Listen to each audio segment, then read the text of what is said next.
हेटौडाका कवि हुनुहुन्छ किशन पौडेलज्यू। किशन पौडेलज्यू, अब हामी यहाँको कविता सुन्नेछौँ। म आफ्नो कविता वाचन गर्न गइरहेछु। मेरो कविताको शीर्षक छ दोहन। दोहन। चिथोरेर पहाडका छातीहरू, चिथोरेर पहाडका छातीहरू दोहनमा अभ्यस्त छन् भोका हातहरू। चिथोरेर पहाडका छातीहरू दोहनमा अभ्यस्त छन् भोका हातहरू। निमोठेर ताल तलैया र सिमसारका जरा रोपेको छ कङ्क्रिटको जङ्गल, जहाँ सास फेर्दैन माटो। माइकेनिया झार झैँ उम्रिएका छन् लोभी आकाङ्क्षाहरू। खडेरीले चिरा चिरा परेर रोइरहेछन् काकाकुल खेतका गराहरू।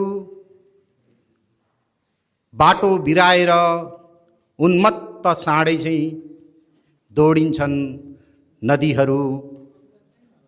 नाफा घाटाको नक्सा हेर्दै क्लाउड कन्ट्रोल सेन्टरबाट कृत्रिम वर्षा गराउँछ एउटा बहुराष्ट्रिय कम्पनी।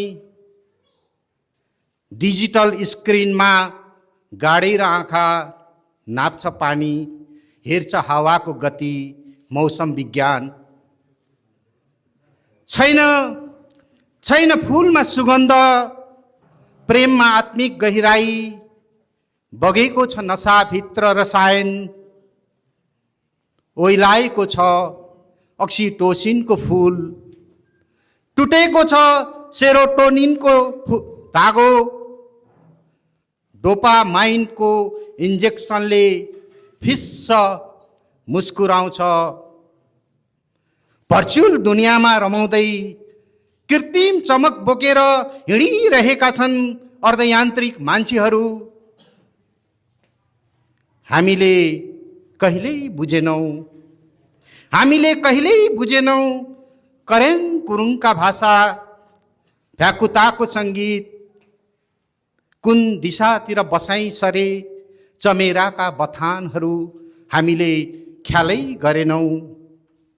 न्यानो काग खोज्दै दूर देशबाट उडेर आउने साइबेरियन चराहरू आजकल किन आउँदैनन् पाहुना लाग्न मेरो घरको मजेरीमा।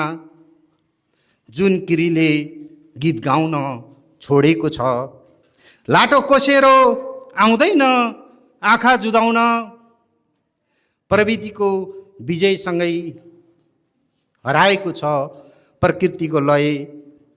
ताराहरूको बाटो खनेर ग्रहहरूमा अवतरण गर्नु मात्र विजय होइन, जोगाउनु छ आकाशको निलोपन, बनाउनु छ पृथ्वीलाई न्यानो घर। याद राख, याद राख, जब खलबलिन्छ प्रकृतिको लय, विनाश बोकेर आउने छ एक दिन प्रलय। गाउने छ मृत्युको गीत। धन्यवाद।